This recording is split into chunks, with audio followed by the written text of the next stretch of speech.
नमस्कार विद्यार्थियों, स्वागत है आप सभी का आपके अपने YouTube प्लेटफॉर्म उदय एजुकेशन में। बात करेंगे इस वीडियो में कक्षा 8वीं के विज्ञान विषय के पेपर के बारे में, जो कि आपके आगामी बोर्ड परीक्षा की दृष्टि से काफ़ी इंपॉर्टेंट रहने वाला है। विद्यार्थियों, मेरे चैनल की बात करें तो मेरे चैनल से भारत के सभी राज्यों से विद्यार्थी जुड़े हुए हैं।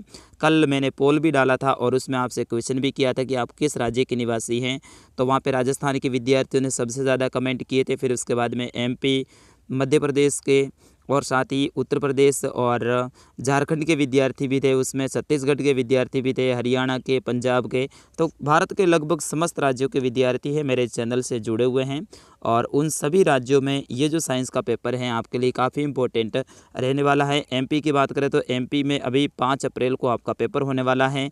वही राजस्थान में है तो राजस्थान में भी परीक्षाएं हैं वो आपके 16 अप्रैल से 8वीं बोर्ड की शुरू हो रही हैं। तो उनके विद्यार्थियों के लिए भी ये काफ़ी इंपॉर्टेंट रहेगा। देखिएगा, सबसे पहले निर्देश को आप पढ़ लीजिएगा। इस प्रश्न पत्र में कुल 25 प्रश्न रहेंगे और सभी प्रश्नों को हल करना अनिवार्य रहेगा। पहला प्रश्न है आपकी स्क्रीन पे, रेयान एक संश्लेषित रेशा नहीं है क्योंकि इनका स्वरूप रेशम समान होता है। इसे काष्ठ लुगदी से प्राप्त किया जाता है। इसके रेशों को प्राकृतिक रेशों के समान बुना जा सकता है या फिर उपयुक्त सभी। तो विद्यार्थियों, इसका सही आंसर क्या हो जाएगा? उपयुक्त सभी आपका ऑप्शन नंबर द रहेगा इसका सही आंसर। कुछ प्रश्न है मैं आपके लिए भी छोड़ूंगा जिसका आंसर आप सभी को कमेंट बॉक्स में लिखना होगा, क्योंकि आपकी परीक्षा है बिल्कुल सिर पे है और आपकी तैयारी कैसी है वो भी मुझे जांचनी है। तो दूसरा प्रश्न है, निम्नलिखित में से कौन सा कथन है वो सही है? बिल्कुल इस प्रश्न का आंसर आप सभी को लिखना है वीडियो के कमेंट बॉक्स में और अपनी तैयारी कैसी है उसका प्रमाण आपको मेरे को देना है। सभी धातुएं तंत्र होती हैं, सभी अधातुएं तंत्र होती हैं, सामान्यतः धातुएं तंत्र होती हैं या फिर कुछ धातुएं तंत्र होती हैं। तो यहाँ पे इसका आंसर आप कमेंट में लिखिएगा। देखते हैं आपकी तैयारी कैसी है। अगला प्रश्न देखिएगा, प्रश्न संख्या 3। एक टेडपोल जिस प्रकार प्रक्रिया द्वारा वयस्क में विकसित होता है वह है निषेचन, कायांतरण, रोपण या फिर मुकुलन। विद्यार्थियों, इसका सही आंसर क्या हो जाएगा? आपका ऑप्शन नंबर ब रहेगा इसका सही आंसर, कायांतरण। ठीक है ना, ऑप्शन नंबर ब रहेगा इसका सही आंसर। अगला प्रश्न देखिएगा, प्रश्न संख्या 4 है आपकी स्क्रीन पे कि निम्न में से किस वाक् ध्वनि की आवृत्ति है वो न्यूनतम होने की संभावना है? छोटी लड़की की, छोटे लड़की की, पुरुष की या फिर महिला की? तो विद्यार्थियों, इसका सही आंसर क्या हो जाएगा? मेरे हिसाब से ऑप्शन स रहेगा आपका। पुरुष की जो वाक् ध्वनि होती है ना वो क्या होती है? सबसे न्यूनतम होती है। अगला प्रश्न देखिएगा, प्रश्न संख्या 5। निम्नलिखित में से कौन विद्युत का हीन चालक है? नींबू का रस, जल, लोटा या आसुत जल? विद्यार्थियों, इसका आंसर सही क्या हो जाएगा? आप कमेंट में जरूर लिखिएगा। तो बिल्कुल इसका सही आंसर क्या हो जाएगा? आसुत जल हो जाएगा आपका ऑप्शन नंबर द। अगला प्रश्न देखिएगा, प्रश्न संख्या 6 आपकी स्क्रीन पे। जब कांच की सड़ को रेशम के कपड़े से रगड़ते हैं तो सड़ क्या हो जाती हैं? यहाँ पे आपको पूछा जा रहा है कि जब कांच की जो सड़ है उसको रेशम के कपड़े से रगड़ते हैं। किसके कपड़े से? रेशम की कपड़े से। तो उसमें सड़ में क्या हो जाता है ये आपको बताना है। यहाँ पे ऑप्शन को आप पढ़ लीजिएगा। तथा कपड़ा दोनों धनावेश अर्जित कर लेते हैं, यानी कांच की सड़ और कपड़ा दोनों ही क्या करते हैं? धन आवेश अर्जित कर लेते हैं, या फिर धन आवेश हो जाती हैं तथा कपड़ा ऋण आवेश हो जाता है, या फिर कपड़ा और दोनों ही हैं वो ऋण आवेश अर्जित कर लेते हैं, या फिर ऑप्शन द में है ऋण आवेश हो जाती है तथा कपड़ा है वो धन आवेश हो जाता है। तो विद्यार्थियों, इसका सही आंसर क्या होगा? आपका ऑप्शन नंबर द रहेगा। सड़ क्या हो जाएगी? ऋण आवेश हो जाएगी और कपड़ा है वो आपका क्या हो जाएगा? धन आवेश हो जाएगा। अगला प्रश्न है प्रश्न संख्या 7। निम्नलिखित में से कौन सा सौर परिवार का सदस्य नहीं है? क्षुद्र ग्रह, उपग्रह, तारामंडल या फिर धूमकेतु? विद्यार्थियों, इस प्रश्न का सही आंसर क्या हो जाएगा? आप कमेंट में जरूर लिखिएगा। क्या क्षुद्र ग्रह होगा या फिर तारामंडल होगा? आप कमेंट में जरूर लिखिएगा। अगला प्रश्न देखिएगा, अगला प्रश्न आपका है रिक्त स्थान की पूर्ति कीजिए, यानी खाली जगह को आपको भरना है। पहली खाली जगह को देखिएगा, वाहनों के लिए सबसे कम प्रदूषक ईंधन है वो खाली जगह हैं। तो यहाँ पे वाहनों के लिए सबसे कम प्रदूषक ईंधन कौन सा है विद्यार्थियों? वो हो जाएगा आपका CNG। क्या हो जाएगा? CNG, संपीड़ित प्राकृतिक गैस। ठीक है। अगला प्रश्न देखिएगा, किसी क्षेत्र विशेष में पाए जाने वाली विशेष स्पीसीज है वो कहलाती हैं? तो किसी विशेष क्षेत्र में पाए जाने वाले जो स्पीसीज होती हैं उसे विशेष क्षेत्रीय स्पीसीज कहते हैं। क्या कहते हैं विद्यार्थियों? विशेष क्षेत्रीय स्पीसीज कहते हैं। अगला प्रश्न देखिएगा, कैरम बोर्ड पर पाउडर छिड़कने से घर्षण है वो खाली जगह होगा। तो बिल्कुल 10वें का आंसर क्या हो जाएगा? घर्षण है वो कम होगा। क्या होगा? कम होगा। यहाँ पे देखिएगा, किसी विलयन से विद्युत धारा प्रवाहित होने पर खाली जगह प्रभाव उत्पन्न होता है। तो चुंबकीय प्रभाव उत्पन्न होता है। कैसा प्रभाव होता है? चुंबकीय। तो यहाँ पे आप लिखोगे चुंबकीय, चुंबकीय। ठीक है। अगला देखिएगा, प्रश्न संख्या 12 है आपकी स्क्रीन पे कि सिंचाई किसे कहते हैं और जल संरक्षित करने वाली सिंचाई की 2 पद्धतियों के वर्णन कीजिए। तो सिंचाई किसे कहते हैं? सबसे पहले तो फसलों में जो आवश्यकता अनुसार अपन जो पानी देते हैं या फिर बारिश नहीं होने के कारण फसलों के अंदर जो पानी देते हैं उसे सिंचाई कहते हैं। अब देखिएगा, 2 जल संरक्षित करने वाली पद्धतियों की बात करेंगे तो विद्यार्थियों ईजी हैं। एक तो हो जाएगा आपका ड्रिप तंत्र यानी बूंद बूंद सिंचाई, और दूसरा हो जाएगा छिड़काव तंत्र यानी फुहारा, फुहारा वाला है। एक तो ये हो जाएगा और दूसरा हो जाएगा आपका ड्रिप तंत्र यानी बूंद बूंद सिंचाई। अगला प्रश्न देखिएगा, खेतों में लगातार फसल उगाने से मिट्टी पर क्या प्रभाव पड़ता है? तो आप सभी को पता है कि खेतों में अपन लगातार फसलों को उगाते हैं तो यहाँ पे मिट्टी में जो कुछ पोषक तत्व होते हैं उनकी कमी आ जाती है और इससे मिट्टी की जो उर्वरक क्षमता है वो कम हो जाती है। इससे प्रभाव क्या पड़ता है? इससे प्रभाव ये पड़ता है कि उत्पादन कम मिलता है और अपर्याप्त खाद से पौधे हैं वो कमज़ोर हो जाते हैं। तो ये प्रभाव इससे पड़ता है। अगला प्रश्न देखिएगा, प्रश्न संख्या 14 है कि कोक के अभिलक्षणों और उपयोगों का वर्णन कीजिएगा। कोक क्या है आपको पता है ना विद्यार्थियों?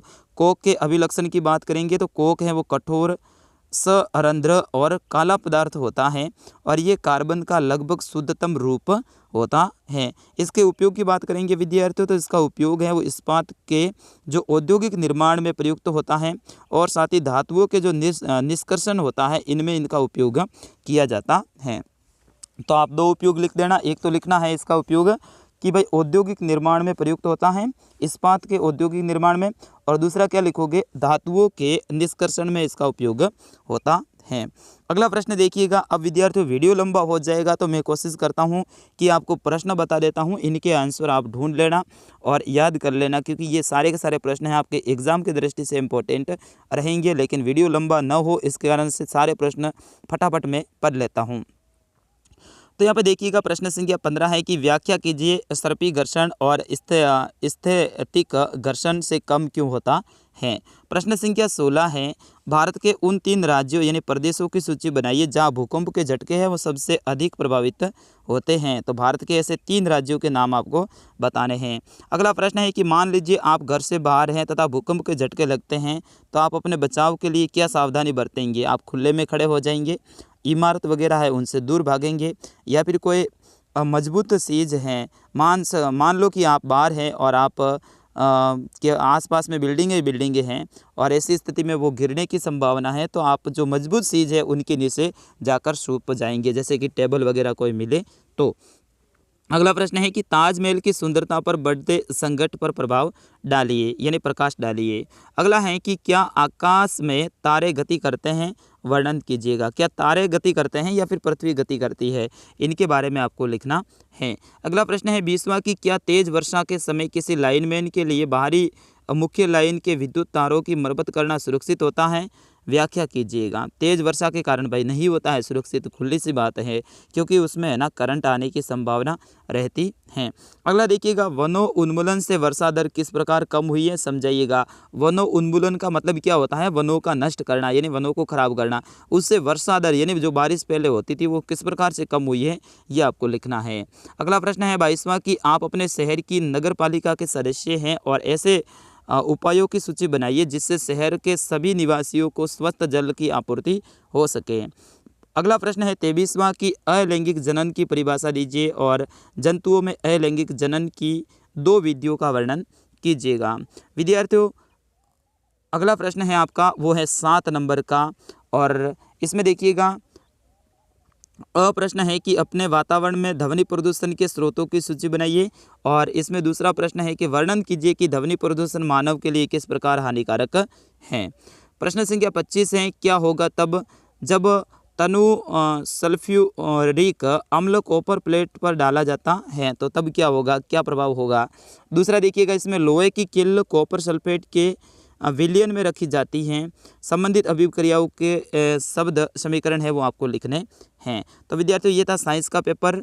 एक तो विद्यार्थी के मैंने कमेंट देखे थे, वो बोल रहे थे कि सर कितने पेपर डालोगे और कौन सा पेपर आएगा।